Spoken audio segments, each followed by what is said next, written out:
ever. Well, I can't say ever anymore. Rarely. I wouldn't say a kid, but I think it was like 11. So yeah, I was a kid, which I think was 4 books. Hence why it's called a quartet, Esmay. On and on and on about how I don't like contemporary romance. I am almost ashamed to say that I am now a contemporary romance reader.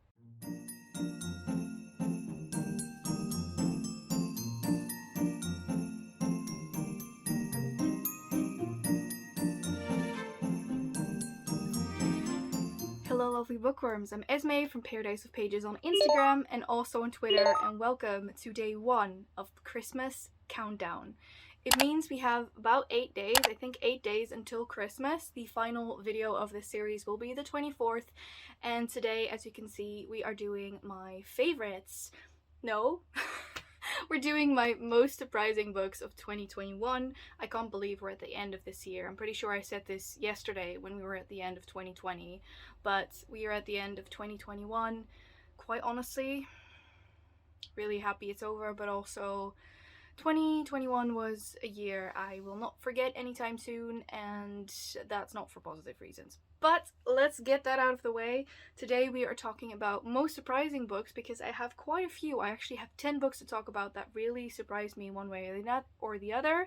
And yeah, I'm not gonna ramble too much, let's just get into it. So one of the middle grades that I have on this list, which was surprising to me, is Wolf Brother by Michelle Paver. I hope I'm pronouncing that correctly. This book was one that I loved when I was a lot younger, and I actually listened to the first book this year, and it was such a surprise that I am still as in love with this world as I was back then. It is such a fun story, and I feel like it is really original as well. I feel like a lot of you will also enjoy it, hence why it really surprised me. I expected to feel melancholic, but in general it's just a really well done story, and I think it's so much fun to go back into a world that you loved when you were, I wouldn't say a kid, but I think it was like 11, so yeah, I was a kid. But it was just so much fun to listen to, and I cannot wait to continue on with the series because there have actually been some new books added that I haven't read when I was younger, so I'm gonna do that now.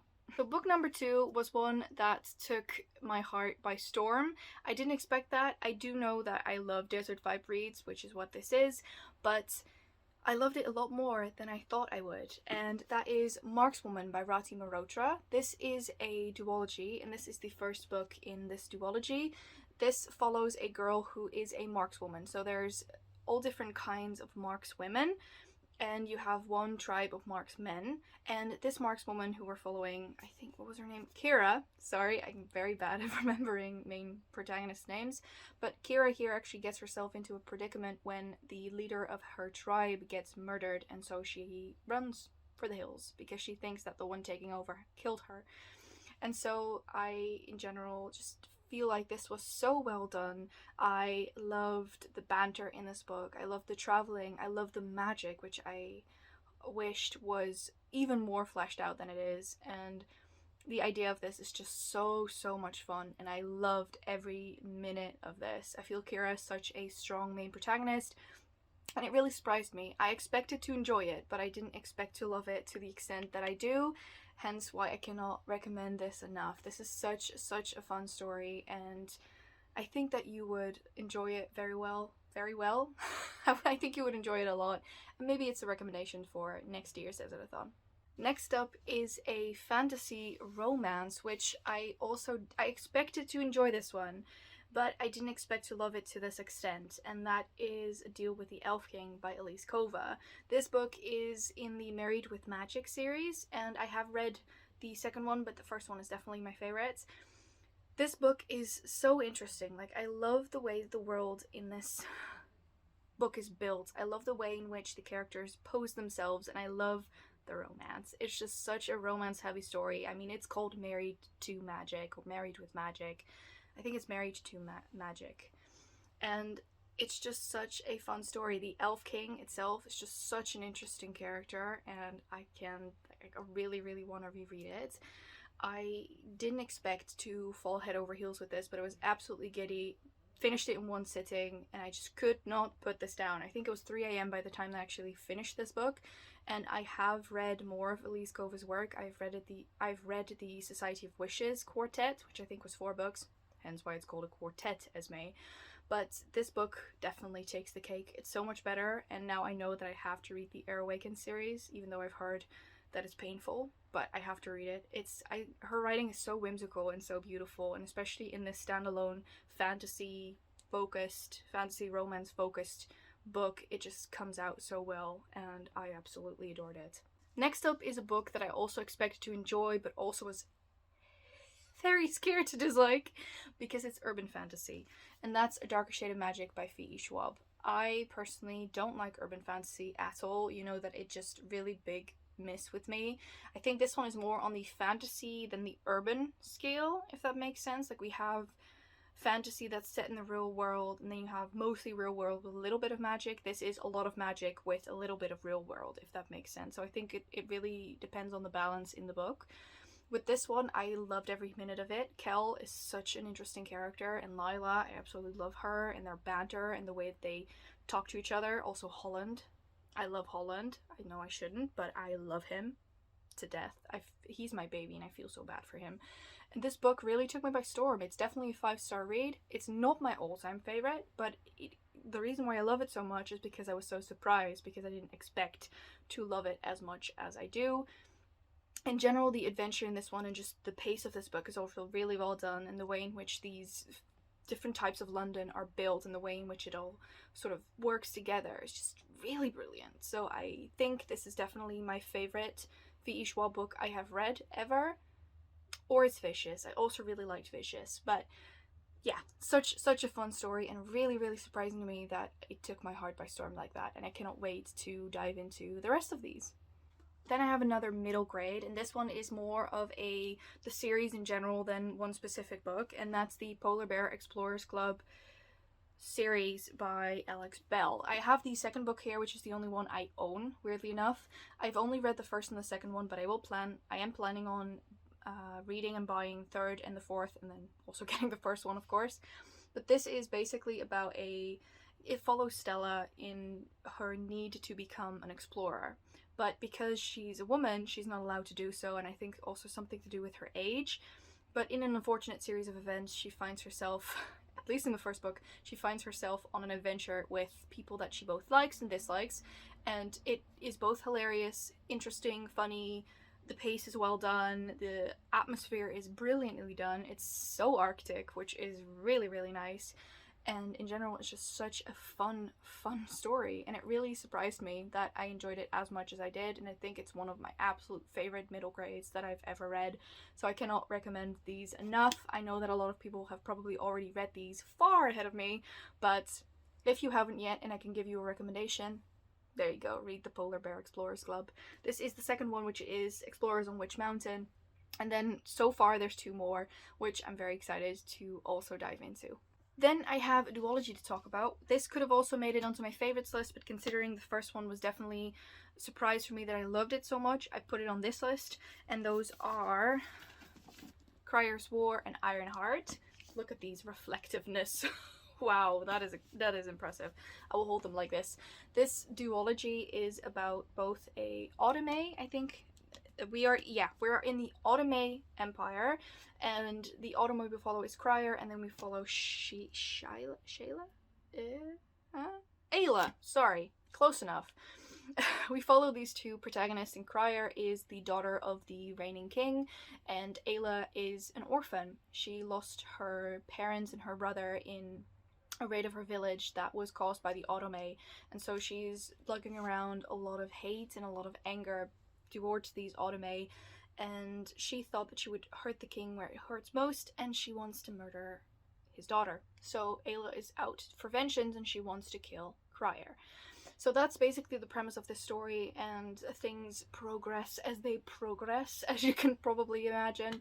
Our main female protagonists, they both are so strong in their own right, and the amount of intrigue that comes from all different types and ways in this book is just so interesting to read. I feel like this is such an eye-opening story to anyone who bears a grudge against someone, to look a bit further than your nose, if that makes sense, and just actually listen to each other. And I feel like it's such a heartwarming story that heartwarming, it's also painful, but it was such an interesting story, and I really loved the struggle within these characters as well, especially Ayla, who's struggling to come to terms with all of her anger and everything that she's experienced when she was a kid.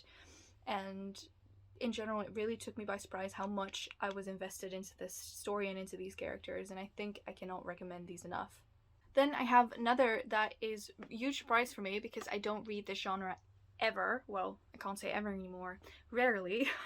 And that is a horror book, and I'm talking about Mexican Gothic. I read this one due to the Enchanted Book Club that I host together with 3 bookish friends, and Mexican Gothic came up on top, and at first I really thought, you know what, I'm not going to read this. This is not for me. I'm not going to enjoy this. And I thought, you know what, Esmay, I'm going to push you out of your comfort zone. We're going to do it.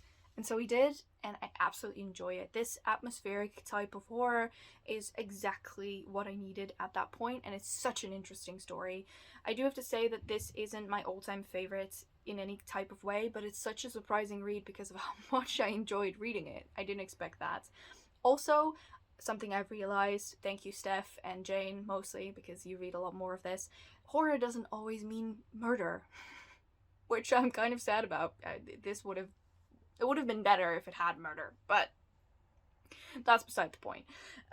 It was exactly what I wanted. It's basically about a girl who gets a letter from her niece or her cousin that says, oh, my husband is out to kill me. And so her father actually sends her there to check out what is going on in this house. So this Mexican Gothic house is damp and dark, and the characters are weird and twisted as our main protagonist tries to navigate these halls and tries to figure out what is going on. It was such an interesting story.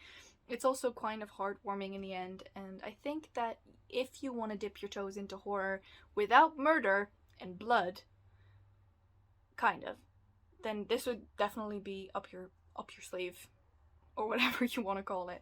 Really, really interesting read, and I really enjoyed it.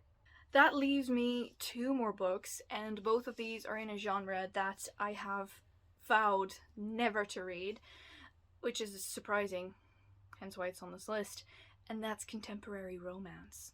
I feel like I have talked on and on and on about how I don't like contemporary romance. I don't ever read it. I don't like it. It's not fantastical enough for me. And I caved. I have read quite a few ever since I have decided to read this first book that I'm going to mention, and I did not expect to enjoy them all so much. There, of course, are a couple that I still won't enjoy because I'm still me and I'm still fantasy, but as Charlotte would say, it's definitely a fever coming along. But I enjoyed these so much, and the first one I actually read was The Unhoneymooners, and I am in love. I loved this book, read it in one sitting, could not stop reading it, and it's really definitely awakened the contemporary romance in me, which I'm not sure is a good thing, but The Unhoneymooners is basically about a girl who is witness to her sister's marriage, and the brother, I think it's the brother of her brother-in-law, is someone that she doesn't like at all. They definitely enemies, or nemesis, whatever you want to call it. But then in an unfortunate or fortunate series of events, our main protagonist and this brother are the only ones who don't get a food allergy, so everyone is out cold, sick, everyone's in bed, and so her sister says, you know what, just please go on this cruise, go on my honeymoon, and so she has to take this brother with her, and they both, as enemies, go on this honeymoon together, but they have to pretend to be married, otherwise they'll get fines and everything. So very interesting, such an interesting read, and I just loved every minute of it. It was so like summery and cute and enjoyable, and I gave it 5 stars, and it was really surprising to me that I loved it as much, but it got me all giddy and happy, and I really didn't know what I was feeling, and I didn't know who I was anymore, and yeah, Esmay is a fantasy romance reader now, which is very strange, but I really, really enjoyed it, and it's definitely a surprising read. Is it the favorite that I've read this year, fantasy romance wise? No, but it was really, really surprising, and yeah, I really loved it. Along that same summery vein, something that also really surprised me was It Happened One Summer. And the reason why this one also really surprised me, which another fantasy romance, no, not fantasy romance, contemporary romance, Esmay, wow, is because our main protagonist is this sort of socialite that really is against everything I like. This is not the type of protagonist I enjoy, and she is stuck in a little small harbour town where she has to go because her stepfather told her to go. And she does, she goes, and one thing leads to another. I'm not going to say too much, just read the book. This is one of Jane's favorites, hence why I read it, because it was one of the prompts I had to fill. And it was such an interesting, it was such a surprising story. I really, really enjoyed it. And I am almost ashamed to say that I am now a contemporary romance reader, but here we are. So yeah, that is the final book on this list. I really, really, really was surprised by all of these. I didn't expect to read most of these genres. I feel like I have really branched out this year a bit with certain books. I mean, I'm still predominantly a fantasy reader, and I feel like I'm sort of shifting towards a more new adult fantasy genre, and I'm sort of straying a bit from the young adult. But I feel like I've branched out a bit. I've read a lot more murder mystery, and I've read horror, and I have read contemporary romance, and I've read sort of fantasy romance, like the heavy fantasy romance, which is what A Deal with the Elf King is. And I am really happy about that. So yeah, those are my surprising books for 2021. I will also have a favorites or best books of 2021 later this week, so be prepared for that. Also, my least favorites are also coming, so don't worry. We'll also talk about things I did not enjoy, because I didn't enjoy everything I read this year. In any case, thank you all so much for watching the first day of Christmas Countdown. I hope to see you tomorrow for another interesting video, and I want to thank you all so much for watching. Please subscribe to our channel and press the little bell icon so you get post notifications every single time that we post, and I will see you tomorrow, hopefully. Bye!